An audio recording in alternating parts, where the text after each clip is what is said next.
Durante siglos, el mundo imaginó el Partenón como un templo blanco, limpio y casi perfecto. Nunca fue así. Los griegos lo cubrieron de colores intensos para que pudiera verse desde lejos bajo el sol del Mediterráneo. El mármol blanco que hoy asociamos con la civilización clásica no era el diseño original. Era el resultado de siglos de erosión y errores. Y no es el único caso. Muchos de los monumentos más famosos del planeta son radicalmente distintos o más alterados de lo que creemos. Hoy vamos a recorrer 20 monumentos históricos cuya realidad es mucho más extraña que la imagen que millones de personas tienen en la cabeza, incluido tú. Número 1. El Partenón de Atenas. El blanco puro del mármol griego es, en gran parte, el blanco del tiempo y de las restauraciones. Los análisis de pigmentos realizados por el equipo de Giovanni Verri del Art Institute de Chicago, publicados en la revista Antiquity en 2023, confirmaron con microscopía de luminiscencia inducida lo que la arqueología sospechaba desde los años 1980. El Partenón era policromo. Los fondos de los triglifos y metopas que rodean el friso exterior estaban pintados en colores diseñados para verse desde la ciudad. Los mismos frisos que muestran la procesión panatenea, los centauros y los lapitas, los dioses del Olimpo, cubiertos de pigmentos vivos, egipcio, ocre, negro intenso, aplicados directamente sobre el mármol con encáustica de cera. El error no fue de los griegos, fue de los arqueólogos europeos del siglo XVIII, que encontraron el mármol erosionado y concluyeron que el blanco era intencional. Johann Joachim Winckelmann, considerado el padre de la arqueología moderna, publicó en 1764 su teoría de que la nobleza del arte griego reside en el blanco, convirtiendo el accidente del tiempo en principio estético. Esa idea vertebró la arquitectura neoclásica de los 2 siglos siguientes, los parlamentos, los museos, los tribunales blancos del mundo occidental. La democracia griega que estos edificios blancos celebraban no era el modelo sereno e inmaculado que imaginamos. Era ruidosa, coloreada, procesional. El ideal político más influyente de la historia occidental está anclado en una imagen del mundo antiguo que los arqueólogos del siglo XIX fabricaron sin saberlo. Número 2. Coliseo de Roma. Imaginamos el Coliseo como lo vemos hoy, una estructura abierta, un esqueleto de arcos bajo el cielo de Roma. Esa imagen es, en sí misma, una deformación histórica. El Coliseo original tenía techo. El velarium, un sistema de lonas de lino tensadas sobre 84 mástiles de madera, capaz de cubrir los 80.000 espectadores del anfiteatro completo. Operarlo requería a 300 marineros de la flota imperial de Miceno, el mismo cuerpo naval que patrullaba el Mediterráneo occidental. Roma trasladaba una unidad militar al estadio cada vez que había espectáculos. Debajo de la arena visible no había tierra. Había 4 metros de corredores y celdas. El hipogeo, un sistema de túneles con 28 montacargas accionados por contrapesos y poleas que podían hacer aparecer gladiadores, animales y escenografías desde el subsuelo en cuestión de segundos. Los espectadores veían salir un tigre del suelo sin entender el mecanismo. La arena del suelo era literalmente eso.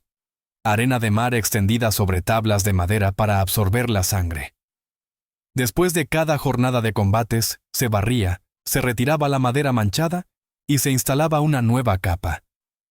El Coliseo funcionaba como una máquina de producción espectacular, diseñada con una precisión logística que habría reconocido cualquier general romano. El esqueleto que vemos hoy es la carcasa. El sistema que funcionaba dentro tenía una complejidad operativa comparable a la de un campamento militar en marcha. Número 3. Las pirámides de Giza y las piedras del Cairo. La Gran Pirámide de Giza fue la estructura más alta construida por el ser humano durante 3.800 años consecutivos, desde el año 2560 a.C.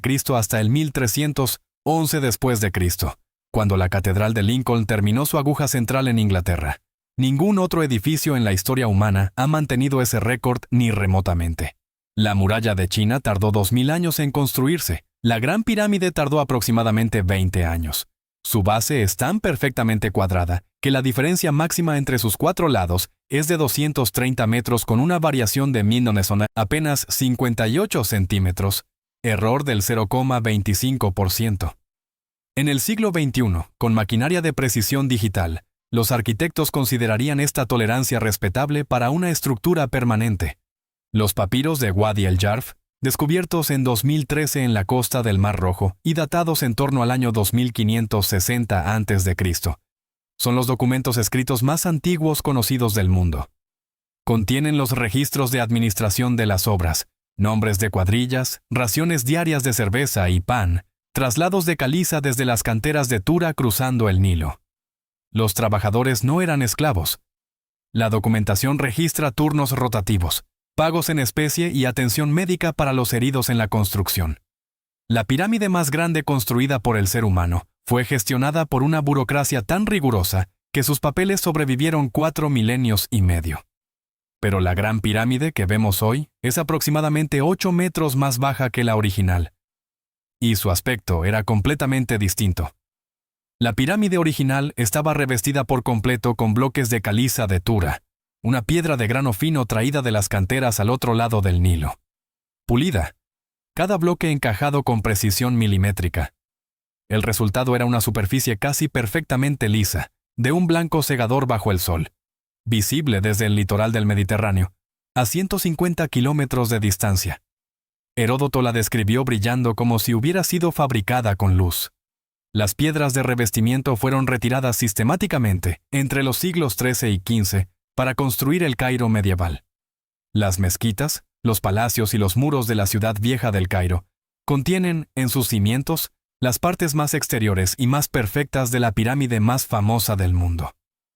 Si se rastreara cada bloque extraído, el revestimiento completo de la Gran Pirámide estaría sepultado bajo 200 metros cuadrados de arquitectura medieval islámica en la ciudad de Al-Fustat.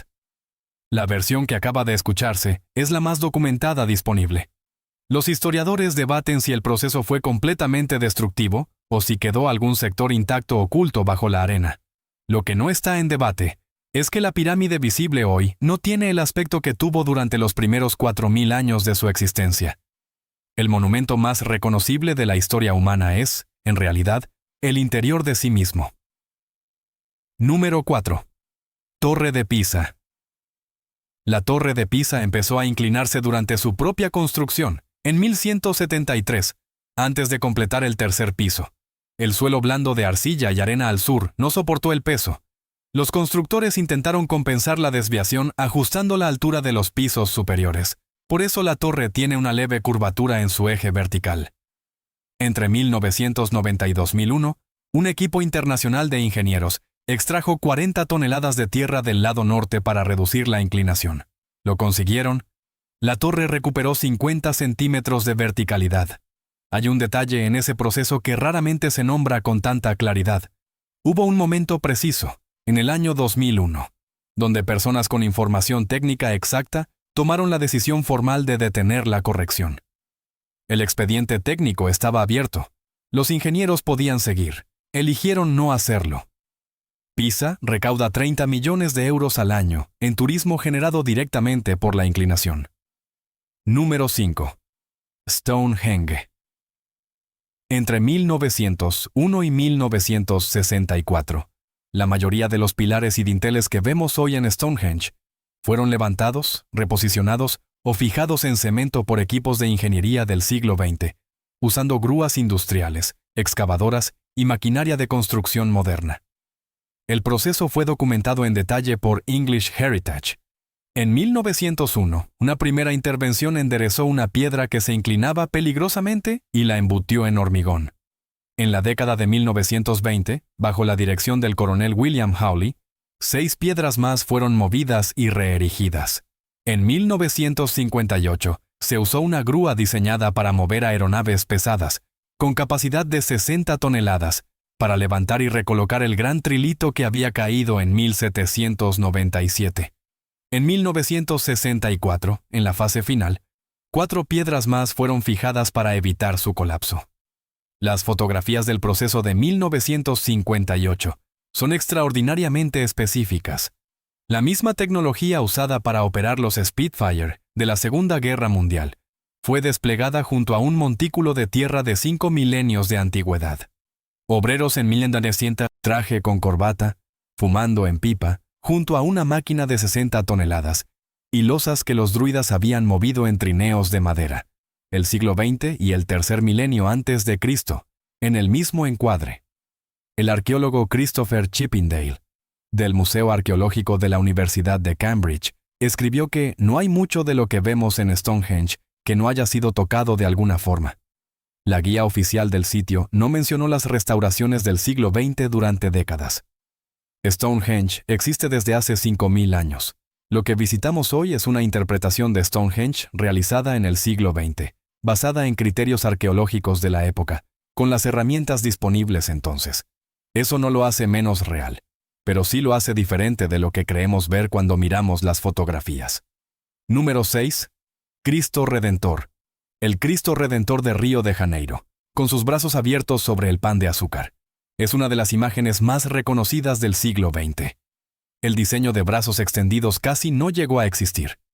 El proyecto original, presentado al gobierno brasileño en 1921 por el escultor Heitor da Silva Costa y aprobado inicialmente, mostraba una figura con una cruz en la mano derecha y un globo terráqueo en la izquierda. No había brazos abiertos. La postura fue propuesta como alternativa por el escultor polaco-francés Paul Landowski, contratado para ejecutar la obra, que consideró los brazos extendidos más apropiados para la monumentalidad de la escala. El Cristo pesa 700 toneladas y mide 30 metros de altura, sin contar los 8 metros del pedestal. Cada uno de sus brazos mide 28 metros. La cabeza fue fabricada en el taller de Landowski en París, desmontada en piezas y transportada en barco a Brasil. Dos datos que las guías turísticas raramente mencionan. La estatua es alcanzada por rayos entre 3 y 4 veces por año. Los propios rayos produjeron las fisuras en los dedos que los técnicos reparan periódicamente. Y fue construida con donaciones de ciudadanos brasileños y de comunidades de fe de toda América Latina. No hubo financiación gubernamental. Es, en sentido literal, un monumento pagado por sus propios adoradores. Si estás llegando hasta aquí, vas a querer seguir con el canal cuando termine este vídeo. Suscríbete antes de continuar.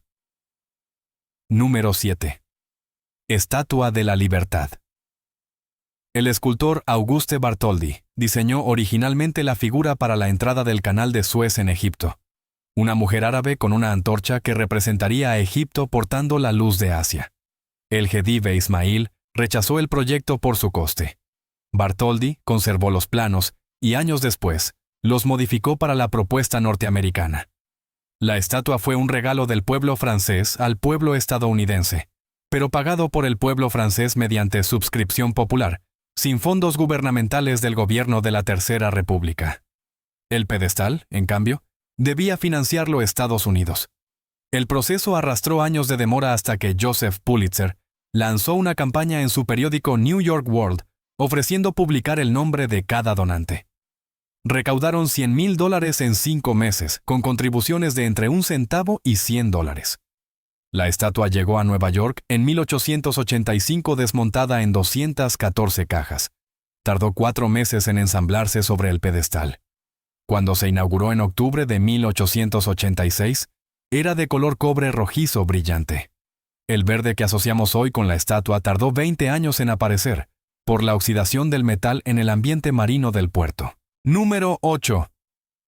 Machu Picchu. El 24 de julio de 1911, el explorador estadounidense Hiram Bingham llegó a la cima de la montaña Huayna Picchu guiado por un agricultor local llamado Melchor Arteaga, que cobró la equivalente a la tarifa diaria de un peón. En la cima encontró, además de las ruinas, a 4 familias que vivían allí cultivando terrazas. Una de ellas tenía un niño de 11 años, Pablito Richarte, que llevó a Bingham de ruta por el sitio durante 2 días. Bingham era un historiador de Yale en busca de Vilcabamba, la última ciudad inca. Publicó el descubrimiento como suyo. Machu Picchu era conocida por los habitantes del Valle del Urubamba desde siempre. Aparecía en mapas locales y había sido visitada por un misionero alemán y un agricultor peruano años antes de la expedición de Bingham. Lo que Bingham sí hizo fue fotografiarla con equipamiento profesional y publicar las imágenes en la revista National Geographic en abril de 1913. Fue ese número de la revista el que convirtió a Machu Picchu en patrimonio global. El acceso a la audiencia masiva creó la narrativa del descubrimiento. Bingham transportó a Yale más de 47,000 piezas arqueológicas en los años siguientes. Cerámicas, huesos humanos, tejidos, instrumentos de bronce. Perú reclamó su devolución durante décadas. La universidad las retuvo durante casi un siglo, bajo la figura de préstamo indefinido. El último envío de piezas regresó a Cusco en 2012, 101 años después de la expedición. Los arqueólogos estiman que el sitio fue construido alrededor de 1450 bajo el mandato del Inca Pachacútec y abandonado casi completamente un siglo después, probablemente por la combinación de epidemias europeas y la desarticulación del Estado Inca. Nunca fue encontrado por los conquistadores españoles. Número 9. Pirámides de Teotihuacán. Las pirámides de Teotihuacán no son aztecas. Los aztecas llegaron al Valle de México en el siglo XIII y encontraron el lugar ya abandonado desde hacía 600 años. Lo llamaron Teotihuacán, en náhuatl, el lugar donde los hombres se convierten en dioses, precisamente porque no sabían quién las había construido. La civilización que erigió la pirámide del Sol, la pirámide de la Luna y la calzada de los muertos entre los siglos I y VI de nuestra era, es oficialmente anónima. Los arqueólogos la llaman cultura teotihuacana. Su lengua, sus nombres propios, su sistema político. Todo perdido. La pirámide del Sol es la tercera más grande del mundo por volumen, con 2.200.000 metros cúbicos de material, y no sabemos el nombre de ninguna de las personas que la diseñó. En 1971, un terremoto abrió un túnel bajo la pirámide del Sol que nadie había detectado. 100 metros de galería que conducen a una cámara con 4 cámaras secundarias en forma de trébol de 4 hojas, decorada con fragmentos de mica. En 2003, el equipo del arqueólogo Sergio Gómez encontró otro túnel bajo el templo de la serpiente emplumada, sellado deliberadamente en algún momento del siglo III. Tardaron 12 años en excavarlo. Número 10. La Gran Muralla China. En octubre de 2003, el astronauta chino Yang Liwei completó la primera órbita espacial tripulada de la historia de China. Al aterrizar, los periodistas le preguntaron qué monumentos había reconocido desde el espacio. Su respuesta fue directa: no había visto la Gran Muralla. El problema es geométrico. La muralla tiene entre 4 y 8 metros de ancho. Desde la Estación Espacial Internacional, a 400 kilómetros de altura, el límite de resolución visual del ojo humano en condiciones óptimas equivale a distinguir un objeto de unos 10 kilómetros de ancho. La muralla es simplemente demasiado estrecha para ser vista a simple vista desde órbita. Los astronautas han fotografiado secciones de la muralla con lentes de alta potencia, pero eso es distinto a verla. La leyenda del monumento visible desde el espacio la popularizó un libro de geografía escolar inglés de 1932, cuando aún no existía ningún satélite ni vuelo espacial. Nadie la cuestionó durante 70 años. Muchos de nosotros lo aprendimos en la escuela o lo leímos en alguna enciclopedia, y lo creímos. Hay algo en este tipo de dato que resulta particularmente difícil de soltar. No porque la realidad sea decepcionante, sino porque la muralla en sí, 19.000 kilómetros de longitud, construida durante 2.000 años por sucesivas dinastías, con millones de trabajadores, muchos de los cuales están enterrados en sus propias paredes, no necesita ningún adorno astronómico para ser extraordinaria. El próximo episodio del canal entra dentro de los imperios que construyeron el mundo sin dejar rastro en los libros escolares. Quedan 10 monumentos en este vídeo, y los 4 últimos son los que más van a cambiar cosas. Proseguimos. Número 11. Notre Dame de París. Las gárgolas de Notre Dame, esas figuras monstruosas que asoman desde las alturas de la fachada occidental, y que el imaginario popular asocia directamente con la Edad Media, tienen 180 años. El arquitecto Eugène Viollet-le-Duc las diseñó durante la gran restauración de Notre Dame entre 1844 y 1864. La catedral original del siglo XII no tenía gárgolas de ese tipo. Había desagües funcionales de agua de lluvia, sí, pero las quimeras zoomórficas que hoy identificamos con la imagen medieval de Notre Dame son creaciones del historicismo romántico del siglo XIX. La misma corriente estética que produjo el castillo de Neuschwanstein, en Baviera, y otros edificios que parecen medievales pero no lo son. La aguja icónica que se derrumbó durante el incendio de abril de 2019, la que vieron caer en directo millones de personas en televisión, también era obra de Viollet-le-Duc. 50 toneladas de plomo forrado en madera de roble, construida entre 1859 y 1864. La imagen más difundida del desastre era, en buena parte, la destrucción de una restauración del siglo XIX, no de la catedral medieval original. Este dato cambia algo sobre el Coliseo que vimos en el número 2. También allí, lo que consideramos auténtico incluye intervenciones modernas de consolidación. Es un patrón que atraviesa todos los monumentos de esta lista. Notre Dame no era un monumento medieval congelado. Era una superposición de 8 siglos de intervenciones, cada una sobrescrita sobre la anterior. Número 12. Chichén Itzá, el castillo. El castillo de Chichén Itzá, la pirámide que aparece en las fotografías de la maravilla del mundo moderno, tiene 2 pirámides dentro. En 1931, arqueólogos del Instituto Carnegie excavaron dentro de la estructura exterior y encontraron una pirámide anterior, con sus propias escalinatas pintadas de rojo, una cámara del trono con un chacmul y un jaguar de pedernal verde con ojos de jade y un disco de mosaico en el pecho.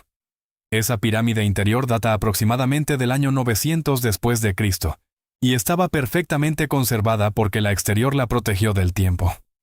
En 2016, el equipo del físico mexicano René Chávez Segura confirmó mediante tomografía de Mones, la misma técnica usada para estudiar el interior de las pirámides de Giza, la existencia de una tercera estructura aún más antigua dentro de la segunda.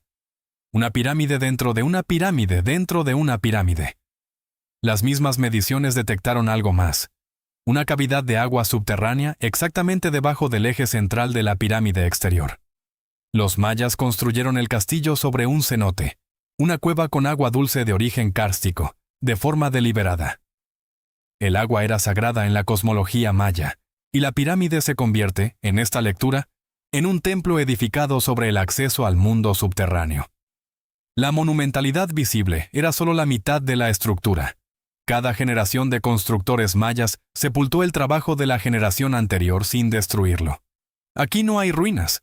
Hay capas de tiempo apiladas una sobre otra, cada una intacta.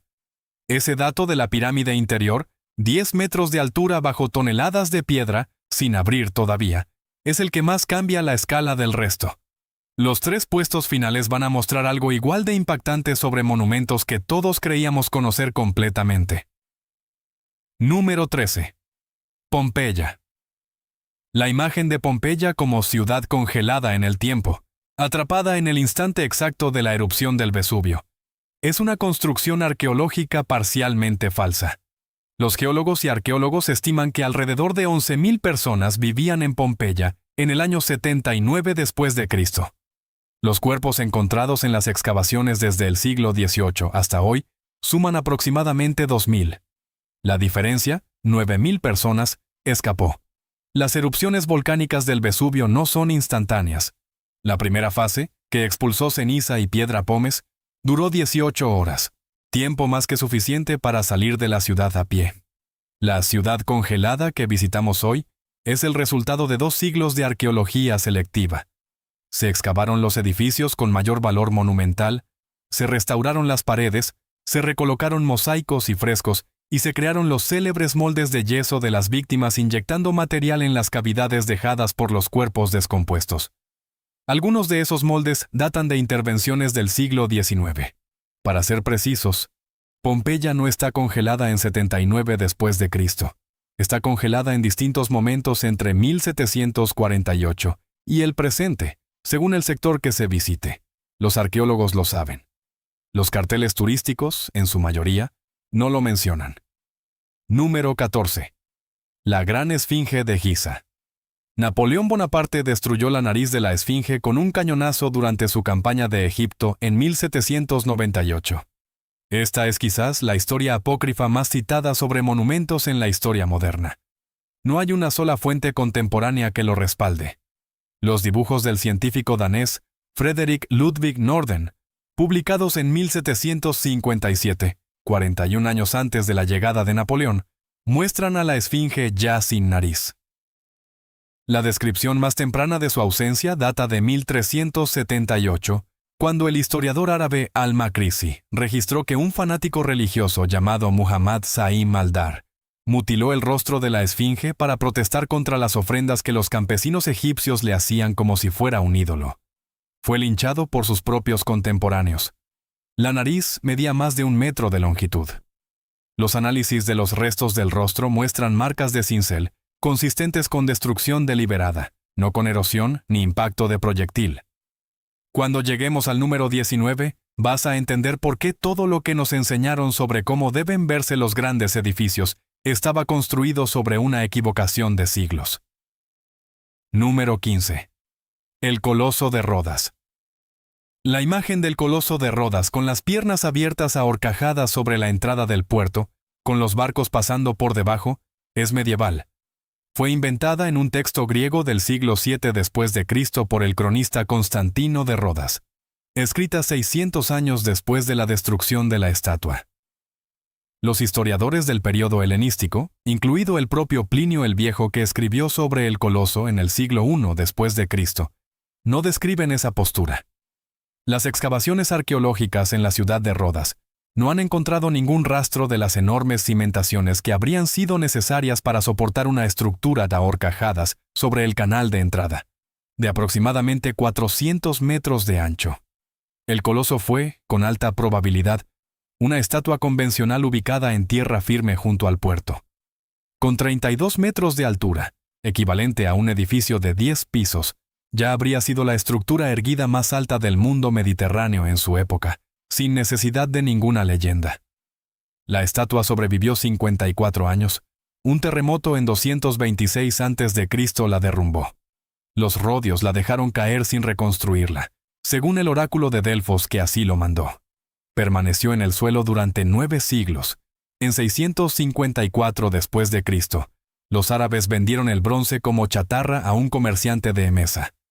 El comerciante cargó los restos en 900 camellos. Es la última imagen documentada del monumento más legendario del mundo antiguo.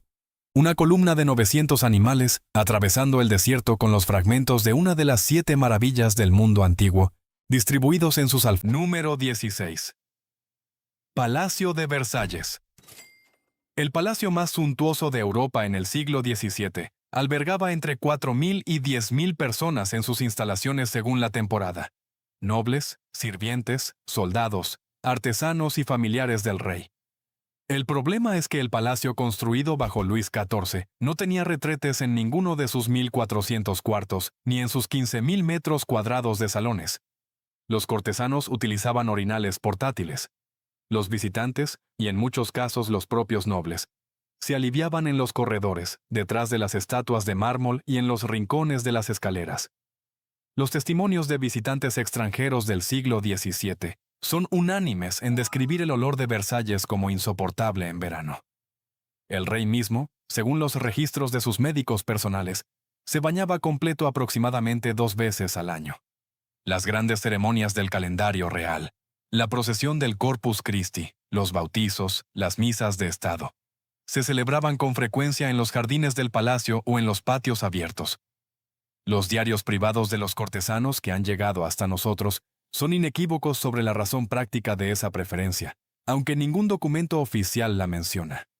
Versalles era el centro del poder más sofisticado de Europa y simultáneamente uno de los espacios insalubres más documentados de la historia. El poder absoluto no requería comodidades modernas. Requería presencia, ceremonial y audiencia. Número 17. Los Moai de la isla de Pascua. Desde que el explorador holandés Jacob Roggeveen llegó a la isla de Pascua el 5 de abril de 1722, un domingo de Pascua, de ahí el nombre, el mundo occidental comenzó a llamarlas las cabezas de la isla de Pascua. La descripción es incorrecta. Los Moai son estatuas de cuerpo completo.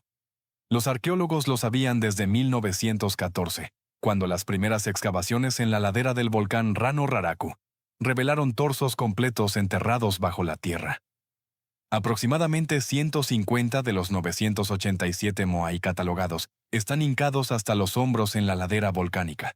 Son los más fotografiados, los más accesibles, los más bellos. La imagen de las cabezas se naturalizó y la realidad se enterró con los cuerpos.